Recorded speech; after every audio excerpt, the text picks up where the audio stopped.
నేడు ఇరు తెలుగు రాష్ట్రాల్లో జరిగిన సమగ్ర వార్తా సమాచారాన్ని స్పీడ్ న్యూస్ రూపంలో అందిస్తున్నాం. ముందుగా ఏపీలో జరిగిన వార్తా విశేషాలను తెలుసుకుందాం.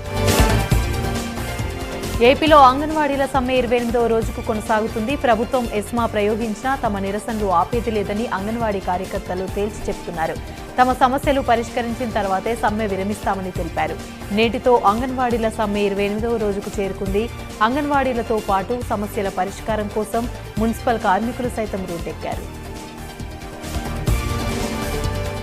నెల్లూరు జిల్లా గుడ్లూరు మండలం మోచర్ల జాతీయ రహదారిపై ఘోర రోడ్డు ప్రమాదం చోటు చేసుకుంది.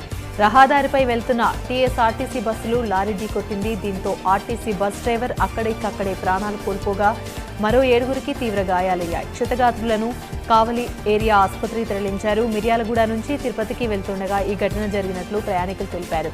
ఘటనా స్థలానికి చేరుకున్న పోలీసులు మృతుడు వినోద్ గుర్తించి ఆయన కుటుంబ సభ్యులకు సమాచారం అందించారు. అసెంబ్లీ ఎన్నికలు సమీపిస్తూ ఉండడంతో వైసీపీ అధిష్టానం పలు నియోజకవర్గాల ఇన్ఛార్జీలను మార్చుతున్న నేపథ్యంలో తిరుపతి జిల్లాలో ఆసక్తికరమైన పరిణామం చోటు చేసుకుంది. సత్యవేడు ఎమ్మెల్యే ఆదిమూలం మంత్రి పెద్దిరెడ్డి రామచంద్రారెడ్డిని కలిసి కాళ్లకు నమస్కరించడం చర్చనీయాంశమైంది. నియోజకవర్గ అభివృద్ధి కోసమే మంత్రిని కలిసినట్లుగా పైకి చెప్పుకుంటున్నా వచ్చే ఎన్నికల్లో సీటు విషయమై ప్రాధేయపడినట్టుగా ప్రచారం జరుగుతుంది. ఈ నేపథ్యంలో పెద్దిరెడ్డి కాళ్లు మొక్కిన ఫోటో సోషల్ మీడియాలో వైరల్ అయింది.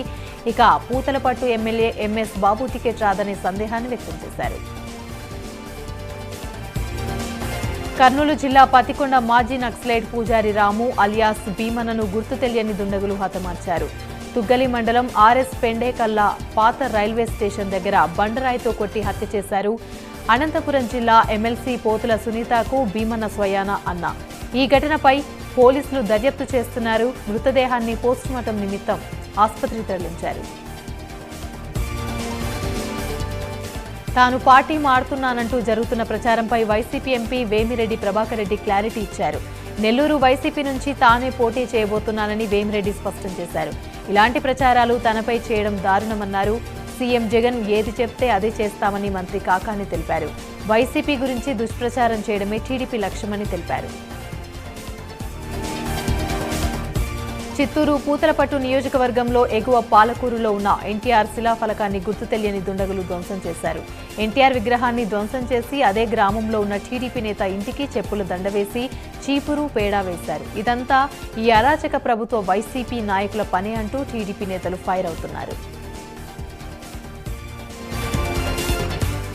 గుంటూరు జిల్లా మంగళగిరిలో శ్రీ లక్ష్మీ నరసింహస్వామి వారిని నారా లోకేష్ దర్శించుకున్నారు. కుటుంబ సమేతంగా ఆలయానికి విచ్చేసిన నారా లోకేష్ కు ఆలయ ఈవో రామకోటిరెడ్డి ఘనస్వాగతం పలికారు. ఆలయంలో స్వామివారికి నారా లోకేష్ ప్రత్యేక పూజలు చేశారు.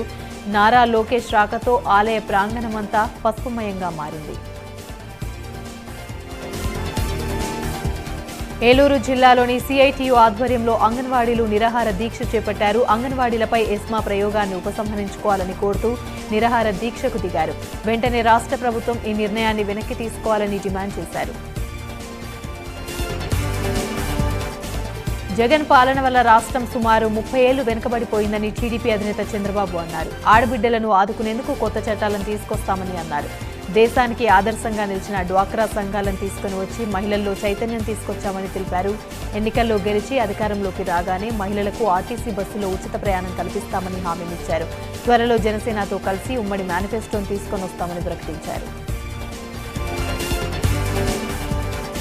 జనసేన అధ్యక్షుడు పవన్ కళ్యాణ్ కు చంద్రబాబు 500 కోట్ల రూపాయలు ఇచ్చి పొత్తులతో ముందుకొస్తున్నారని నెల్లూరు జిల్లా కోవూరు ఎమ్మెల్యే నల్లపురెడ్డి ప్రసన్నకుమార్ రెడ్డి ఆరోపించారు.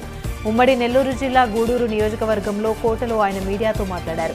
చంద్రబాబు ఓవైపు కాంగ్రెస్తో మరోవైపు బీజేపీతో మంత్రాలు జరుపుతున్నారన్నారు. పేద బడుగు బలహీన వర్గాల జగన్మోహన్ రెడ్డికి అండగా ఉన్నవాళ్లు చంద్రబాబు పవన్ కళ్యాణ్ కలిసిన జగన్మోహన్ రెడ్డి వెంట్రుక కూడా పీకలేరని తీవ్రస్థాయిలో విమర్శలు చేశారు.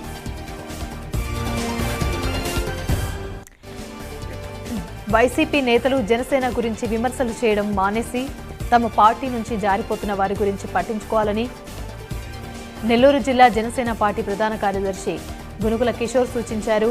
నెల్లూరులోని వీఆర్సీ నుంచి కనకమహల్ సెంటర్ వరకు power of Janasena party loaded with Chiranjeevi యువత అనే పేరుతో ర్యాలీ నిర్వహించారు. ఈ కార్యక్రమంలో జనసేన నేతలు చిరంజీవి యువత పెద్ద సంఖ్యలో పాల్గొన్నారు.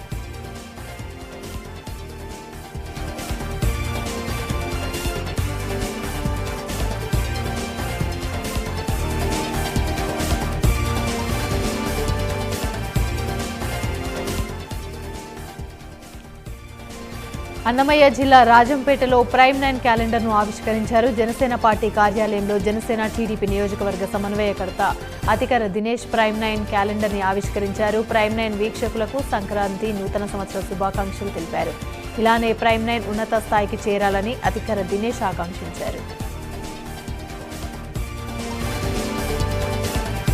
ఎన్టీఆర్ జిల్లా తొర్రగుంటపాలెంలోని వైఎస్ఆర్ ప్రైమ్ హెల్త్ సెంటర్ ని కేంద్ర మంత్రి భారతి ప్రవీణ్ పవార్ సందర్శించారు.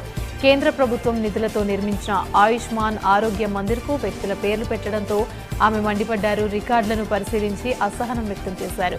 రికార్డులను పరిశీలించిన ఆమె పలు చోట్ల రెడ్ మార్క్ వేశారు. 8 రోజుల్లో బోర్డులు రికార్డులను సరిచేసి తన దగ్గరకు పంపించాలన్నారు. లేదంటే కఠిన చర్యలుంటాయని హెచ్చరించారు. అనకాపల్లి జిల్లా బుచ్చేపేట మండలం గున్నెంపూడిలోని జనసేన పార్టీ భారీ బహిరంగ సభను ఏర్పాటు చేశారు. ఈ సభను చోడవరం నియోజకవర్గం జనసేన పార్టీ ఇన్ఛార్జ్ పీవీఎస్ఎన్ రాజు ఆధ్వర్యంలో నిర్వహించారు. సభకు ఉమ్మడి విశాఖ జిల్లా రూరల్ ఇన్ఛార్జ్ పంచకర్ల రమేష్ బాబు హాజరయ్యారు. రైతు సమస్యలపై చోడవరం నియోజకవర్గంలో 3000 మంది రైతులతో బహిరంగ సభ నిర్వహించారు. పశ్చిమ గోదావరి జిల్లా తాడేపల్లిగూడెం మండలం కొండుప్రోలులోని ఉప్పాలపాటి బాపురావు ఆధ్వర్యంలో పెద్ద ఎత్తున యువకులు జనసేనలో చేరారు. వీరందరికీ Janasena party Tadepalligudem incharge Bolisetti Srinivas party కండువా కప్పి పార్టీలోకి ఆహ్వానించారు. కొట్టు సత్యనారాయణ ఒక రాజకీయ రౌడీ అని బొలిశెట్టి అన్నారు. సీఐ ఆకుల రఘుని అడ్డం పెట్టుకుని అమాయకులను కొట్టించారని ఆరోపించారు. జీవీ మాల్ నుంచి ₹1 కోటి వసూలు చేశారన్నారు. ఎక్కడైనా నిర్మాణాలు జరిగితే వాలంటీర్లు కమిషనర్ మంత్రి కొట్టు సత్యనారాయణ దృష్టికి తీసుకెళ్తున్నారన్నారు. ఆయన ఓకే చేస్తేనే ప్లాన్ ఇచ్చే పరిస్థితి మున్సిపాలిటీలో ఉందని మండిపడ్డారు. మంచు ఎక్కువగా ఉండడంతో కాలువలోకి 108 దూసుకెళ్లి ఘటన బాపట్ల జిల్లా చుండూరు మండలం పెదపూడిలో చోటు చేసుకుంది. నిజాంపట్నం గోకర్ణ మఠం నుంచి తెనాలి వైపు వెళ్తున్న అంబులెన్స్ మంచు కారణంగా కాల్వలోకి దూసుకెళ్లింది. ఈ ప్రమాదంలో బర్రి నరసింహారావు, వెంకటేశ్వర్లు, లక్ష్మికి గాయపడ్డారు. డ్రైవర్కు తీవ్ర గాయాలయ్యాయి. వెంటనే వారిని స్థానికులు ఆసుపత్రికి తరలించారు.